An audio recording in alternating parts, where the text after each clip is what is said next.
Let's start with the guy who started last night, and that is Aaron Nola. So Aaron Nola took the mound last night off of 3 tough starts to start the season, and he didn't give me any more confidence after start number 4. 5 1/3, 9 hits, 7 runs, 6 of those earned, 4 walks last night. He left the mound, or left the game, with a 6.65 earned run average. And Hugh, I like Nola. I've always felt like I've defended him more than I've beat him up over the years because I think he's been a really good Phillies pitcher and he's durable and he has stepped up over the years in some big games like he did to put them in the playoffs in 22 and in St. Louis in 22. I mean, Aaron Nola's pitched some big games in a Phillies uniform and he's one of the better Phillies pitchers they've ever developed. But Hugh, sometimes with any athlete, you get to a point where you're not the same as you used to be. And I'm seeing real signs of decline in Aaron Nola. His velocity is down. He's walking more batters than he ever has. His strikeout to walk ratio's the worst we've ever seen it. And just even beyond the numbers, it feels like he doesn't want to throw the ball over the plate anymore. Maybe because the home runs early in the season, so he's nibbling and he's walking batters. Hugh, I am concerned here. I know it's early, but I look at all the innings on his arm, and I'm ready to hit the panic button on Nola and what he is now at this stage of his career. Is he bad? No, he's not this bad. But he used to be a number 2 starter, and I don't see that anymore. Hugh, where are you at on Nola? Because right now, he does not look like the guy they gave a 7-year contract to last year. Long talk segment here. Yep. I don't let me see, Joe, how I want to say this. I'm not pushing the panic button, but I am concerned because here's the thing. There's a thing, like, especially as a professional athlete. Sometimes you get to a point where you don't recover like you used to, and certain things happen, milestones happen that you're not proud of.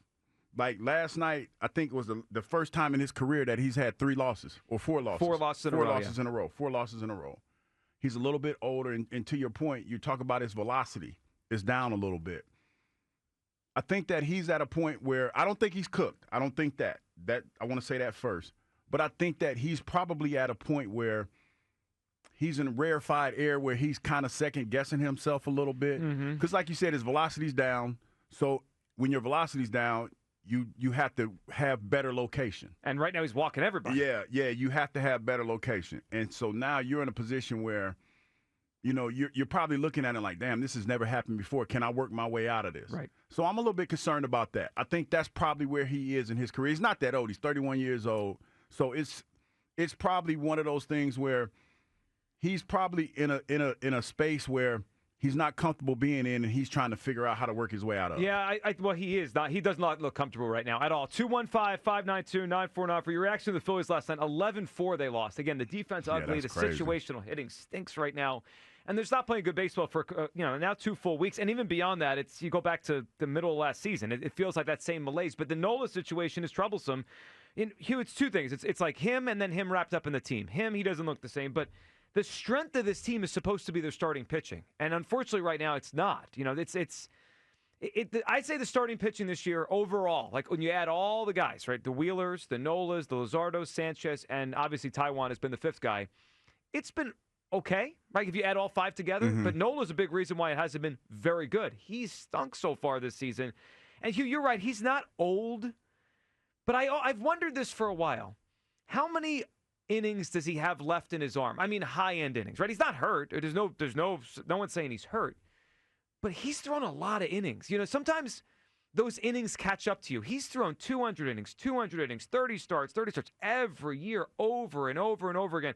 And I thought when they signed him, like in the back of my mind, Hugh, I thought, okay, he's a number 2 starter right now. By the time his contract is over, he's probably going to be a number 4 or 5.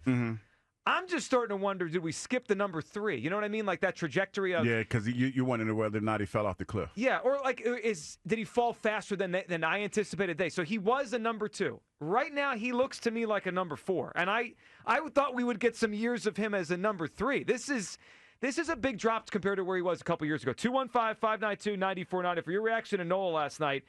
First inning was bad. He did settle in, but by every start we're like, yeah, it wasn't that bad. Well, the ERA is 6.66, and the velocity's not good. Let's hear from Topper last night, kind of making some excuses for Nola and what he saw. Here's Topper after the game. Well, I thought, in the first inning, command was off, but from innings 2 through 5, I thought he was really good. And I thought the stuff got better. The breaking ball got sharper. Changeup was good. and he was throwing strikes. His command was good. Yeah, I mean, that's Topper saying his command. I mean, every start, it's like, well, it wasn't that bad. And then, his ERA is 6.65, and he's lost all 4 starts. It also hasn't been good enough. In the end, he put more runners on. That first inning was a total mess. Let's hear from Nola, who was way harder on himself than Topper was after the game. You find yourself under command 2 starts in a row with the bases loaded walk. How crazy does that drive you? Yeah, it drives me crazy. It's unacceptable. I hadn't... For 3 times in my career, I've done that, and 2 times past 2 games. I just got to get ahead better. Too many free passes, and usually those runs have been scoring, and I'm just kind of making it harder on myself in those situations. 8 walks in 2 games overall. It's not good. So I'll clean it up. What hit me there, Hugh, is him talking about he knew this. It's amazing he knew it off the top of his head. I mean, I don't imagine someone told him yesterday. He had to know this.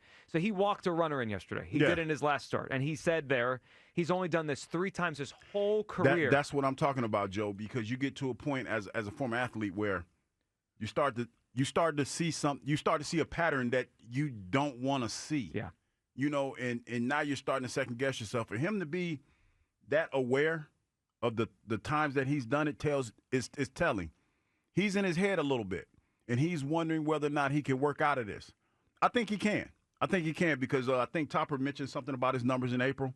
They're better after this month. So people have said for years, and it has played out, Hugh, that because he's from Louisiana. Mm-hmm. And it's warmer. A lot warmer. Yeah, when the weather warms up, as we're going to do the weather thing today, and it was pretty cold out there yesterday. No, it was brick. It was cold. When the weather warms up, his velocity tends to pick back up. Yeah. It did last year. But this is probably the lowest I've ever seen it. I mean, he's thrown – last night his fastball averaged 90. And I know velocity is everything. You brought up Jamie Moore. Greg Maddux is one of the greatest pitchers of all time. But there is a difference between 92 and 90. You know what I mean? Like you can whether how much you can see that. Yeah, it's almost like in football. Like, do you need to run a 4.3 to be a great receiver? No, but you also can't run a 4.8, right? No, you got to have some speed. You got to have something. Yeah, you got to have a little something. Yeah. I'm concerned with Aaron Nola. He doesn't look right. He's again, and if it was just some home runs, you'd say, eventually those they'll be flyouts at the wall. It's not that. It's command, it's control, it's velocity. And like you've said there, Hewitt, it feels like he's second guessing himself now. Well, it's you as an athlete, you have a point where you say, okay, I might not be at the top of my game, but I can still do this. Yeah.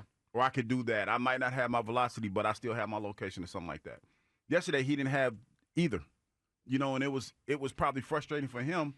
And I know people aren't going to like to hear this, but the weather probably did play a factor. There in it is. I mean, it probably did. I think it did. But if he had 2 or 3 good starts and then last night, I would throw last night away and say. Yeah, but I mean, and that's the unfortunate thing about it is because this looks eerily similar to last year. When you talk about not only him, you talk about the hitting. You talk about the fact that we lost 4-11. Bryce ties the game up, and then we just get blowed out. 7-0 after that. We just get blowed out. So it's that. It's a bunch of stuff, and we have anxiety. As fans, we have anxiety about this team because, number one, we ran it back. There's no infusion of new talent on this squad that's young and get people excited about. So I understand when this fan base feels a certain type of way when you keep seeing the same things over and over again, and you're trying to tell yourself that it's going to be different, but in reality, it doesn't look any different. It does not. 215-592-9494. Are you hitting the panic button on Aaron Nola? A lot of innings on that arm. The velocity's down. Will it pick up a little bit this summer? Probably. But he just doesn't look right. He's walking batters, which he typically doesn't do. He's not getting swing and miss. He threw, I think the number I saw this morning was 44 fastballs last night, and they swung and missed at like 3 of them. I mean, it's just he's not getting... It just looks like hitters are very comfortable in the box against Aaron Nola. Kyle, where are you at on Nola as the Phillies get rocked last night and their starting pitcher, who they gave a lot of years to, does not look right? Yeah, I don't know how you can't be hitting the panic button on Aaron Nola right now. Like, he's asked to start the season. And usually you know what you get with Aaron Nola. It's up and down. There's inconsistencies year to year. But even in the down years with Nola, like, you know what you're getting. He'll let up a bad home run or two, and you just sort of have to hope and pray that it's not like a grand slam or a 3-run home run. It's just a solo shot. Yep. But, like, it's the velocity dip, which I understand could get better. But something about the way he's pitching right now feels like it's the worst that I've ever seen Aaron Nola. And it's got to be the worst start of his career. He hasn't even been letting up home runs the last 2 starts. It's the walks that are absolutely killing him. Like, Nola, to me, is a piece of this pitching staff that I feel like you always knew you could rely on for him to go 6, 7 innings. He's there every 5th day, which he still is, to his credit. But you don't want that to be like a guaranteed loss or feel like it's a loss every time. Like, the difference between this pitching staff being just good or like great, I feel like has a lot to do with Aaron Nola. I mean, they should be like 4 guys deep right now that you can rely on. And right now, I mean, Luzardo's probably been their best pitcher to start the season. Sanchez, you don't see the Cy Young stuff that they talked about a lot, or we talked about a lot before the season. Even Wheeler's not been as dominant. Now, I trust Wheeler to bounce back and get it together a little bit. But like, we could be in for a long season with Aaron Nola being this way, and that could sink this team in the postseason. Well, I'll frame it this way: if there's a scale, on the scale is ace is the top and Taiwan is the bottom of a rotation. Okay, I'm not trying to. I know what you're saying, but that's the differences we have, the dynamics ace, that we have. Ace or Taiwan, right? That's one's the top, one's the bottom of a rotation. Aaron Nola, for a good portion of his career, skewed way closer to the ace. He wasn't an ace, but he was closer to that. He's way closer to Taiwan right now than he is ace status. And we're like, he looks like a 4th starter, and he's supposed to be a 2 or at the bare minimum a 3.